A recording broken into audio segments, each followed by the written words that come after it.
ಜಪಾನ್ನಲ್ಲಿ ಆಗಿರುವಂತಹ ಒಂದು ಘಟನೆ. ಸ್ನೇಹಿತರೆ ನಮಸ್ಕಾರ. ದೈವಬಲ ಮತ್ತು ಮನೋಬಲ ಇವೆರಡರಲ್ಲಿ ಯಾವುದು ಹೆಚ್ಚು, ಯಾವುದು ಮುಖ್ಯವಾದುದು ಅನ್ನೋದನ್ನ ಇವತ್ತಿನ ಒಂದು ಆಡಿಯೋದಲ್ಲಿ ನಾನು ನಿಮ್ಗೆ ಹೇಳ್ಕೊಡ್ತೀನಿ. ಒಂದು ಬಾರಿ ಏನಾಗುತ್ತೆ, ಇದು ಜಪಾನ್ನಲ್ಲಿ ಆಗಿರುವಂತಹ ಒಂದು ಘಟನೆ. ಒಬ್ಬ ಓಣಾಮಿ ಅನ್ನುವಂತಹ ಒಬ್ಬ ನಾಯಕ ಇರ್ತಾನೆ, ಒಂದು ಸೈನ್ಯ ಕೂಡ ಇರುತ್ತೆ.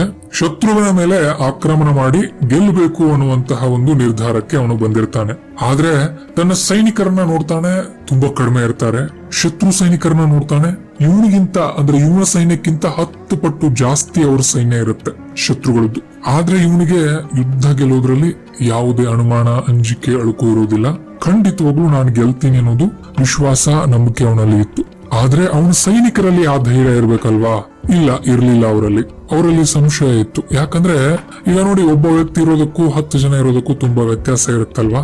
ಹಾಗಾಗಿ ಅವರಲ್ಲಿ ಅನುಮಾನ ಇದ್ದದನ್ನ ಇವನು ನೋಡ್ತಾನೆ. ಇವನಿಗೆ ಒಂದು ಉಪಾಯ ಹೊಳೆಯುತ್ತೆ.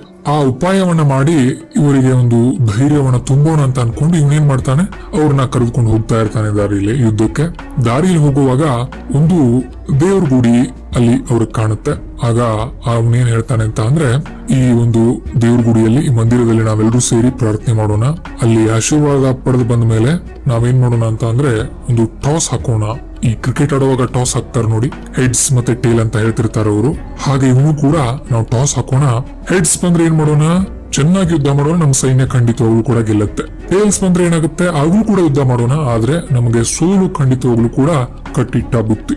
ನಮ್ಮ ಭವಿಷ್ಯದ ಕುರಿತು ದೈವಿಚ್ಛೆ ಏನಿದೆ ಅಂತ ನೋಡೇ ಬಿಡೋಣ ಅಂತ ಅನ್ಕೊಂಡು ದೇವ್ರ ಹತ್ರ ಹೋಗ್ತಾನೆ, ಪ್ರಾರ್ಥನೆ ಮಾಡ್ತಾನೆ. ಒಂದು 5 ನಿಮಿಷ ಪ್ರಾರ್ಥನೆ ಮಾಡ್ಕೊಂಡು ಮೌನವಾಗಿ ಹೊರಗಡೆ ಬರ್ತಾನೆ. ಹೊರಗಡೆ ಬಂದು ಅಲ್ಲೇನೆ ನಾಣ್ಯವನ್ನ ಆರಿಸ್ತಾನೆ, ಮೇಲಕ್ಕೆ ಚಿಮ್ಮಿಸ್ತಾನೆ.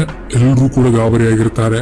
ನೋಡೋಣಪ್ಪ, ನಮ್ಮ ದೈವ ಏನ್ ಹೇಳುತ್ತೆ, ನಮ್ಗೆ ಬದುಕಿದೆಯೋ ಇಲ್ವೋ, ನಾವು ಗೆಲ್ತೀವೋ ಇಲ್ವೋ, ಅಥವಾ ಆ ಶತ್ರುಗಳ ಸೈನ್ಯದ ಸುನಾಮಿಗೆ ಸಿಲುಕಿ ನಾವೆಲ್ಲರೂ ಕೂಡ ಅಪ್ಪಚ್ಚಿ ಆಗ್ತೀವೋ ಅನ್ನುವಂತ ಒಂದು ಅಂಜಿಕೆ ಅಳುಕೋರಲ್ಲಿ ಕಾಡ್ತಾ ಇರುತ್ತೆ. ಅಷ್ಟೊತ್ತಿಗೆ ನಾಣ್ಯ ಕೆಳಗಡೆ ಬೀಳುತ್ತೆ. ಎಲ್ರೂ ಕೂಡ ಕಣ್ಣನ್ನ ಅಗಲ ಮಾಡ್ಕೊಂಡು ನೋಡ್ತಾರೆ. ಒಬ್ರ ಮೇಲೆ ಒಬ್ರು ಬಿದ್ದು ಹೆಡ್ಸ್ ಬಿದ್ದಿರುತ್ತೆ. ಮೊದಲೇ ನಿರ್ಧಾರ ಆಗಿರುವಂತೆ ಹೆಡ್ಸ್ ಬಿದ್ರೆ ನಾವು ಗೆಲ್ತೀವಿ ಅನ್ನೋದು ಅವ್ರಿಗೆ ಖಂಡಿತವಾಗ್ಲೂ ಕೂಡ ಗೊತ್ತಿರುತ್ತೆ. ಯಾಕಂದ್ರೆ ಅದು ದೈವದ ಆಶೀರ್ವಾದ ಅಂತ ಅವರೆಲ್ಲರೂ ಕೂಡ ಮನಗಂಡಿರ್ತಾರೆ, ತಿಳ್ಕೊಂಡಿರ್ತಾರೆ, ಮತ್ತೆ ಅದನ್ನ ಭಾವಿಸಿರ್ತಾರೆ. ಅದೆಲ್ಲಕ್ಕಿಂತ ಮುಖ್ಯವಾಗಿ ನಂಬಿಕೊಂಡಿರ್ತಾರೆ. ಹಾಗಾಗಿ ಆ ಒಂದು ಧೈರ್ಯ, ಆತ್ಮವಿಶ್ವಾಸ, ನಂಬಿಕೆಗಳಿಂದ ಅವ್ರು ಹೋಗ್ತಾರೆ, ಮುಂದೆ ನುಗ್ಗುತ್ತಾರೆ, ಶೌರ್ಯದಿಂದ ಹೋರಾಡ್ತಾರೆ. ದೊಡ್ಡ ಕಾದಾಟ ಆಗುತ್ತೆ.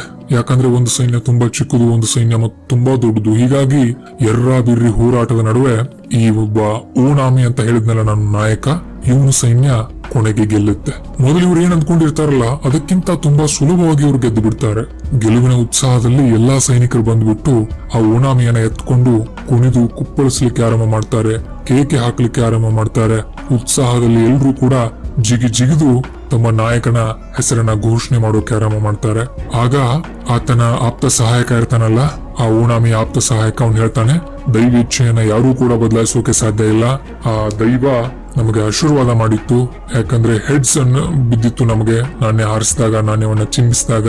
ಹಾಗಾಗಿ ನಮಗೆ ಗೆಲುವು ಸಿಕ್ಕಿತ್ತು ಅಂತ ಅವನೆಲ್ರಿಗೂ ಕೂಡ ಹೇಳ್ತಾನೆ. ಅವನತ್ತ ನೋಡಿ ಆ ಓಣಾಮಿ ನಕ್ಕು ಒಂದ್ ಮಾತು ಹೇಳ್ತಾನೆ, ಇಲ್ಲಿ ನೋಡಿ, ಆ ಒಂದು ಅವತ್ತು ನಾವು ನಾಣ್ಯ ಹಾರಿಸಿದಾಗ ಹೆಡ್ಸ್ ಬಿದ್ದಿತ್ತು, ನೀವೆಲ್ಲ ನೋಡಿದ್ರಿ. ಆ ನಾಣ್ಯವನ್ನ ಇನ್ನೊಂದ್ಸಾರಿ ನಿಮ್ಗೆ ತೋರಿಸ್ತಾ ಇದ್ದೀನಿ ನೋಡಿ ಅಂತ ಜೇಬಿನಿಂದ ನಾಣ್ಯವನ್ನ ಹೊರಗಡೆ ತಗೊಂಡು ಅವ್ರಿಗೆ ತೋರಿಸ್ತಾನೆ. ಒಂದ್ ಸೈಡು ಹೆಡ್ ಇರುತ್ತೆ, ಮತ್ತೊಂದ್ ಕಡೆ ತಿರುಗಿಸ್ತಾನೆ, ಅಲ್ಲೂ ಕೂಡ ಹೆಡ್ ಇರುತ್ತೆ. ಅವರೆಲ್ಲರೂ ಕೂಡ ಗಾಬರಿ ಆಗ್ತಾರೆ. ಆಗ ಓಣಾಮಿ ಹೇಳ್ತಾನೆ, ನೋಡಿ, ದೈವ ಬಲಕ್ಕಿಂತ ಮನೋಬಲನೇ ಹೆಚ್ಚಿದ್ದು. ಆ ಮನೋಬಲ ಇದ್ದುದ್ರಿಂದ ನೀವೆಲ್ಲರೂ ಕೂಡ, ನಿಮ್ಗೆ ಗೊತ್ತಿತ್ತು ನಾನು ಗೆಲ್ತೀನಿ ಅನ್ನುವಂತಹ ಒಂದು ನಂಬಿಕೆ ನಿಮ್ಮಲ್ಲಿತ್ತು. ಆ ವಿಶ್ವಾಸದಿಂದ, ಆ ನಂಬಿಕೆಯಿಂದ ನೀವು ಹೋರಾಡಿದ್ರಿಂದ ನೀವು ಗೆದ್ದಿದ್ದೀರಿ. ಆದ್ರಿಂದ ನೀವೆಲ್ಲರೂ ಕೂಡ ಗೆದ್ರಿ. ಅದರಿಂದ ನಮ್ಮ ಒಂದು ಸಾಮ್ರಾಜ್ಯಕ್ಕೆ ಇವತ್ತು ಗೆಲುವು ಸಿಕ್ತು. ಅದರ ಕ್ರೆಡಿಟ್ ಅನ್ನ ನೀವು ನನಗೆ ಕೊಡಬಹುದು. ಆದ್ರೆ ಆ ಗೆಲುವಿಗೆ ಮೂಲ ಕಾರಣಕರ್ತರು ನೀವು, ನಿಮ್ಮ ಮನೋಬಲ, ನಿಮ್ಮ ಮನಸ್ಥಿತಿ. ಈ ಒಂದು ಕಥೆಯಿಂದ ನಾವೇನ್ ತಿಳ್ಕೊಳ್ಬಹುದು ಅಂತ ಅಂದ್ರೆ, ನಮ್ಮ ಮನೋಬಲ ಗಟ್ಟಿಯಾಗಿದ್ರೆ, ಆತ್ಮವಿಶ್ವಾಸದಿಂದ ನಾವಿದ್ರೆ, ಫಲಿತಾಂಶದ ಬಗ್ಗೆ ನಾವು 100ಕ್ಕೆ 100ರಷ್ಟು ವಿಶ್ವಾಸವನ್ನ ಹೊಂದಿದ್ರೆ ಖಂಡಿತವಾಗ್ಲೂ ಕೂಡ ನಾವು ಜೀವನದಲ್ಲಿ ಯಶಸ್ಸನ್ನ ಗಳಿಸಬಹುದು ಅನ್ನೋದನ್ನ ಈ ಮೂಲಕ ಅರ್ಥ ಮಾಡ್ಕೊಳ್ಳಿ.